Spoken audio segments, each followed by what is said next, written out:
Bayern 3, Chelsea 1. This was actually a very interesting game, to be honest, especially for Bayern. The game was played at Bayern's home, and to be honest, I don't even know what to say about the Chelsea's lineup from the get-go, because when I saw Rhys James in that midfield after the lineup was released, I knew that there was going to be a problem, and that's pretty much what led to the way Chelsea played the game in the midfield, because Caicedo was literally in no man's land, and then pretty much Endo wasn't on top of his game. So for this Chelsea defeat, I wasn't really surprised, especially after seeing the lineup. So let's get into the game proper, right? Chelsea actually started off the game in like a really good note. At least the first 10, okay, let me not say 10 minutes, because I know Bayern scored pretty much early. But Chelsea really started off the game strong, and I would say this: it was up until the Chaluba's own goal that momentum kind of shifted to Bayern side. So that's Enzo's miss in the first half. I feel Enzo should have done better, especially from that Palmer's pass. Enzo should have done better, So I'll give it to Maresca for playing. I'll give it to Maresca for playing Palmer on that right wing today, because Palmer, to me personally, this is my opinion, Palmer does better from the right wing, and I know not a lot of Chelsea fans might agree with me, but Palmer actually does a whole lot better from that right wing. And then I feel like Enzo Fernandez has to do better on that number 10 role. He was completely out of the game today. He had no contribution to that game. I think this should be one of his poorest game. Yeah, this should be one of his poorest game, because he wasn't really contributing anything. But big ups to Palmer though, because Palmer's passing ability is second to none. I can't even lie to you guys. Palmer's passing ability is second to none, and the way he carries the ball, he caresses it, he takes care of it. Like he's a top player. I can't lie. Man City shouldn't have let him go, to be honest. Then Bayern finally scores like in the 20th minute, which was like Chaluba's own goal, and that came from Olise. Genuinely speaking, Olise is a top player. Michael Olise. I don't know how he ended up in the Bundesliga, but that guy, man of the match for me. I'm sorry that my man of the match had to come early in the video, but Olise was literally the man of the match. Cucurella couldn't in fact, the entire Chelsea's defense today, I don't know. I guess the run of games they had last season, leading up until the world champion win, I feel like it's beginning to take a toll on Chelsea as a football club. Like, the players are looking a whole lot fatigued, and this is coming from the weekend game up until this moment. Like, there's that spark that is missing, and I think it all boils down to the fatigue. But moving on, Caicedo's penalty. Like I said, Caicedo was in no man's land today. I can't even blame him for that. I mean, he should have done better as a professional. He should have done better, because that foul on Kane, it was unnecessary. Caicedo, I think, he came in from the wrong side for Kane, and then had pulled him down. So that was a clear penalty. I don't think there's any debate in that. Like, that was a clear penalty, and that was a poor one from Caicedo. But like I said, playing him alongside Rhys James cannot work. I don't know why Maresca keeps trying that. That cannot work. Like, I feel genuinely sorry for that Chelsea's midfield today.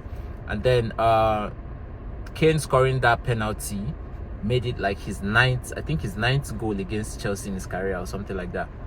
Yeah, and I mean, you would never bet against Kane scoring a penalty. Like, as a football fan, I don't think you would do that, So that was a good one from Bayern. And then Vincent Kompany is actually cooking in that Bayern's team. Let's think about it, because the way Bayern passes the ball, like, they keep.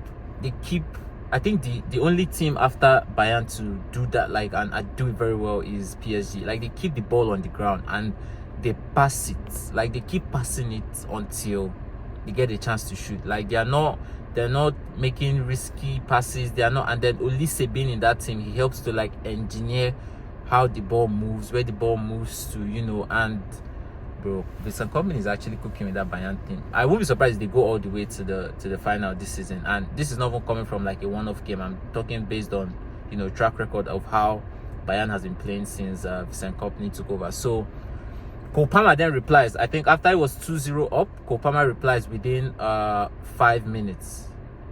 Yeah, Cole Palmer replies for Chelsea, and that was a wonderful goal. That Gusto's assist to the way Cole Palmer, he had to drive through the from the halfway line, I think, up until getting to the goal, and then that was a beautiful shot. There was no way Noah was going to save that. So big ups to Cole Palmer. He's literally, I think now he has had 2 open play goals in 2 games since January 2025. Yeah. So I best believe that Cole Palmer is beginning to find his form in Chelsea, and then I best believe he's beginning to find his form better from that right wing, because Cole Palmer was the only spark in the Chelsea's lineup today. Genuinely, Cole Palmer was the only spark. Sanchez too, though. Big ups to Sanchez, because he made saves that kind of kept Chelsea in the game. If not for Sanchez, Kane should have had at least minimum a hat-trick in this game. So after Cole Palmer, I would say Sanchez is that second Chelsea player to really, but the rest, nah, they didn't put up a top performance today. They didn't. Like I said earlier, Enzo Fernandez should learn to take up that number 10 role. What else happened in the game? Gusto error. Yes, that third goal, Gusto's error leading to that third goal. Gusto should have done better, and I still don't understand why Maresca is really hell-bent on Gusto playing that right back. Reece James can do it. You just have to instruct Reece James not to overstep, because I know Maresca's fear, and also the fear of Chelsea fans, is Reece James going on another long-term injury. But I feel like he had like half of last season to really work on his recovery and really get him to full fitness. So this season, I see no reason why he shouldn't be the starting right back. Playing him in the midfield is so unnecessary. It is, because if you notice, immediately James was subbed off and Santos came on, Caicedo became to control that midfield a whole lot better. Like that was when Chelsea picked up the pace. They started to link up 1 or 2 passes here and there, and then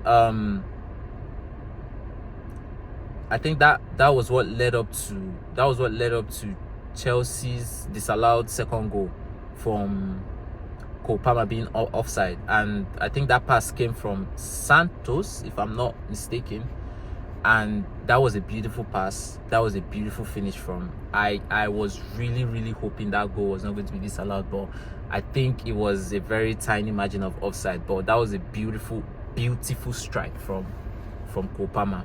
But sadly, that goal was disallowed.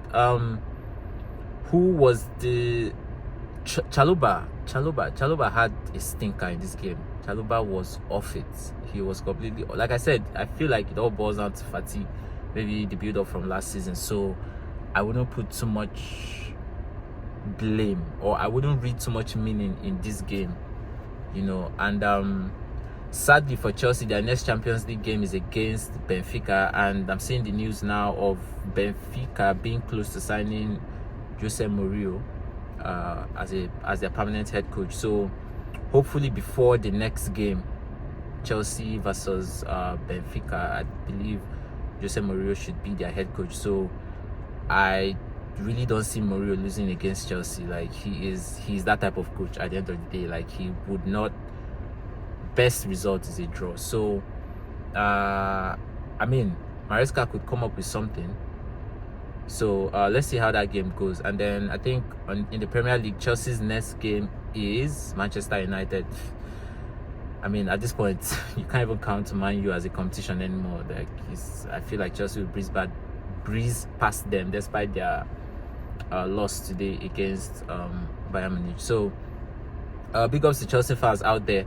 Like I said to some of my Chelsea fans, after their Club World Cup win, right? I told them like that win was, as much as it should be celebrated, as much as credit shouldn't be taken away from Maresca, I feel like that Chelsea winning the Club World Cup has kind of put Chelsea and the players in a very tough situation where now they have to put on performances week in, week out. And I don't think these players are ready for what it takes to challenge for top major trophies this season, because the players are young, the players are still trying to acclimatize and all of that. So I feel like the whole winning the Club World Cup has kind of put Maresca, Chelsea, the players on some high expectations from the fans. So let's see how the season goes on for Chelsea, but genuinely I don't think Chelsea as a squad are ready to compete in the top level. But you know, they could make more matured signings in January and things could turn around. So I think that brings me to the end of my quick reaction to the Bayern versus Chelsea game. Bayern winning 3 and Chelsea losing by 3-1. So I'll see you guys in the next video. Chelsea fans, let me know what you think in the comment section about the game. Let me know what you think about Chalobah's performance. Let me know what you think about Palmer on that right wing. Let me know what you think about Maresca's lineup in this game, because I believe that's where Chelsea lost the game. So see you guys.